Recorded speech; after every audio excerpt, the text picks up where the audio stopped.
heat of a New Orleans September night in 1912 was a living, breathing entity, a suffocating presence that settled over the city like a sodden wool blanket, heavy with moisture and despair. This oppressive atmosphere was thick with the cloying perfume of magnolia blossoms mingling with the faint fungal scent of the Mississippi River mud just a few blocks away, creating an olfactory landscape that was uniquely and unmistakably part of that time and place. In the cramped living quarters behind a small Italian grocery store on the corner of Ursulines and North Johnson, the Cortimidia family slept fitfully, their windows thrown open in a futile attempt to catch any stray breeze that might wander in from the quiet street below. The only sounds that permeated the heavy night air were the distant rhythmic thump of a bass line from a Storyville jazz club and the low, persistent hum of cicadas singing their ancient song in the darkness beyond the city's gaslights. But then came another sound,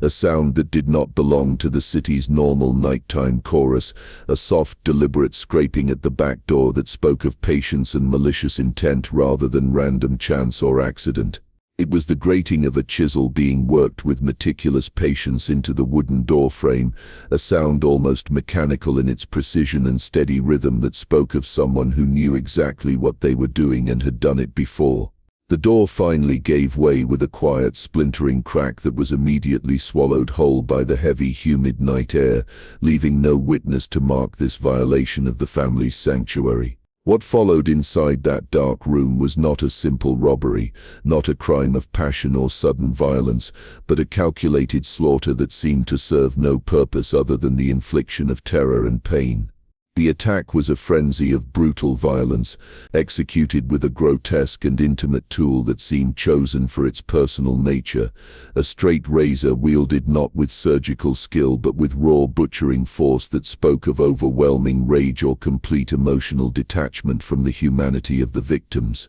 When the horrific work was completed, the attacker melted back into the humid darkness from which he had emerged, leaving behind a scene of pure nightmare and a city on the cusp of a terror it could not yet fully comprehend, setting the stage for what would become one of the most chilling chapters in American criminal history. This was the first bloody signature of a phantom that would haunt the city for years, an entity who would quickly transform in the public imagination from a man into something more resembling a demon or vengeful spirit, a specter the screaming newspaper headlines would soon christen with a name that would echo through history.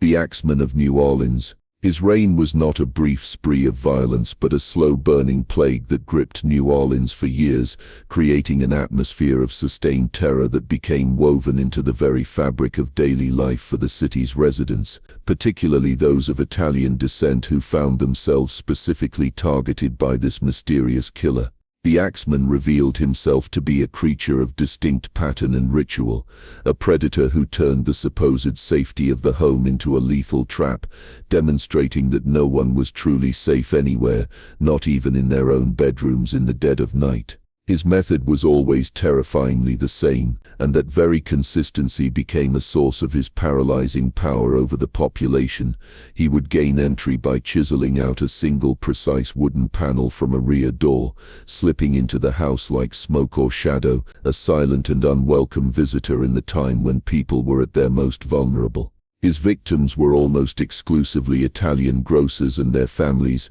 attacked in their beds as they slept, their skulls shattered by the blunt force of an axe head or the savage, tearing slash of a razor that left horrifying injuries for those who survived to describe them. He left no meaningful clues behind him, no witnesses who could provide a clear description beyond shadowy impressions, making him less a man and more a terrifying concept made flesh, a nightmare that had somehow stepped out of the realm of imagination and into the real world where it could inflict actual harm on innocent people. The police scrambled to respond to each new attack, their investigations becoming a litany of dead ends, coerced confessions from desperate or vulnerable individuals, and growing public despair that those in authority had any ability to protect them from this mysterious threat that moved through the city like a plague. With each unsolved attack, the legend grew exponentially, fed by the city's deep-rooted superstition and the sensationalist press that found the story sold newspapers faster than any other topic of the day, creating a feedback loop of fear and speculation that elevated the killer to near mythological status in the public consciousness. The Axeman was no longer just a man in the popular imagination. He was transforming into a vampiric entity, a werewolf, a demon summoned from some other realm to punish the city for its sins or to serve some inscrutable purpose beyond human understanding. This fear became a physical presence in New Orleans, a second atmosphere that people breathed in with every breath, affecting their decisions and behaviors in profound ways that changed the social fabric of the community. Hardware stores sold out of locks and axes practically overnight, as citizens decided in their collective panic that the best defense against an axe was to own a larger one, creating a bizarre arms race against an invisible enemy who might be anywhere and everywhere at once. Families took to sleeping in shifts, huddled together in a single room with whatever weapon they could find, knives, pistols, clubs, creating makeshift fortresses within their own homes as they waited for an attack that might or might not come, their nerves stretched to the breaking point by the constant tension, every creak of the house settling, every rustle of the wind outside against the shutters became a potential harbinger of the chisel's dreaded scrape that would signal the arrival of death itself at their doorstep. Then, at the absolute peak of the city's collective panic, on March 13, 1919, the demon decided to speak directly to his terrified audience, breaking his silence in the most dramatic way imaginable. A letter arrived at the offices of the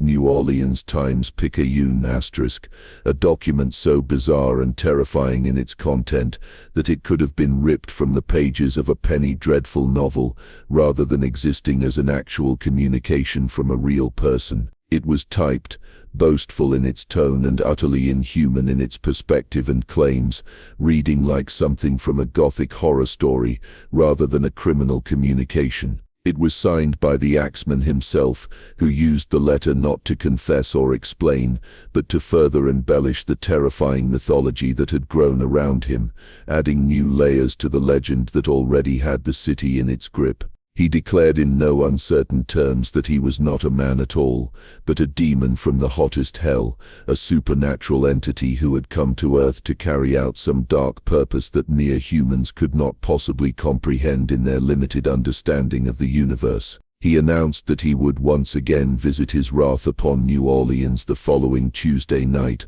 bringing his campaign of terror to a new peak that would surpass anything that had come before in its scope and brutality. But then he offered a strange and unprecedented bargain, a deal with the devil himself that presented the citizens with an impossible choice that nonetheless offered a glimmer of hope amidst the overwhelming fear. "I am very fond of jazz music," he wrote in what must be one of the most surreal statements ever attributed to a serial killer, creating a juxtaposition of brutal violence and cultural appreciation that defied all logical understanding. "And I swear by all the devils in the nether regions that every person shall have jazz playing in their home. I will not take their life." The city was thus presented with an extraordinary choice: fill your home with jazz music, or potentially face death at the hands of this mysterious entity who claimed to be something more than human. The proposition was absurd on its face, yet the stakes were too high to ignore,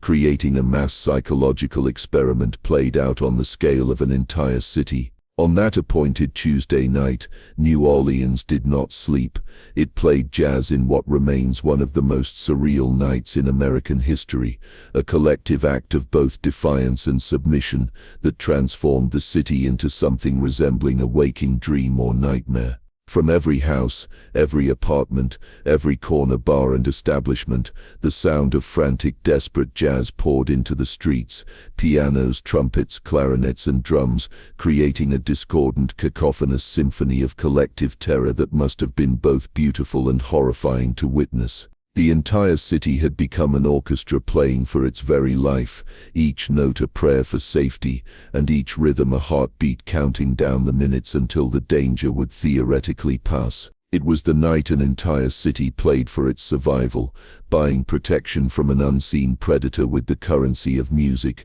rather than money or weapons, creating a bizarre economy of fear that temporarily suspended normal reality. Untrue to his word, or perhaps simply by coincidence, the Axeman killed no one that night, allowing the city to wake the next morning to an eerie peace that felt both like a victory and a confirmation of the killer's supernatural claims. He had achieved a level of psychological domination few killers in history have ever managed, holding the leash of an entire metropolis with nothing but the threat of his name and the power of the mythology that had grown around him, demonstrating that fear could be a more powerful weapon than any blade or bullet. The attacks eventually stopped altogether, leaving behind a void where terror had once resided and creating a strange kind of absence that was itself unsettling in its abruptness. The letters ceased as well, cutting off the mysterious communication that had both terrified and fascinated the public, leaving them with only questions and speculation to fill the silence.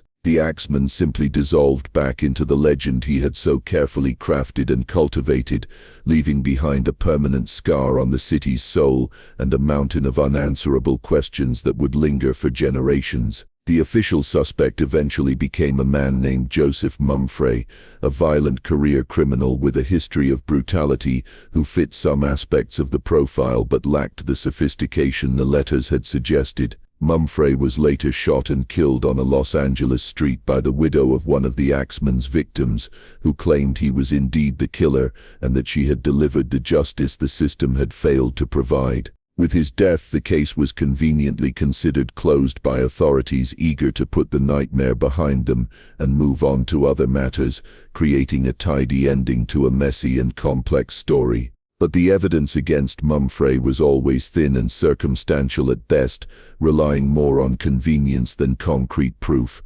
leaving many to wonder if the real killer had simply escaped justice entirely. Was Joseph Mumfre truly the Axeman in all his terrifying complexity, or was he merely a convenient scapegoat whose violent history made him the perfect candidate to take the blame for crimes he may not have committed? The question remains open to this day, with researchers and historians continuing to debate the truth behind one of America's most enduring criminal mysteries, examining old evidence with new technologies and perspectives. The case remains officially unsolved, despite the official designation of Mumfre as the killer, standing as a dark and dissonant chord in the great song of New Orleans that continues to resonate through the decades, attracting true crime enthusiasts and historians alike. The Axeman proved through his campaign of terror that a killer's most powerful weapon is not the blade he wields, but the fear he cultivates in the hearts of his intended victims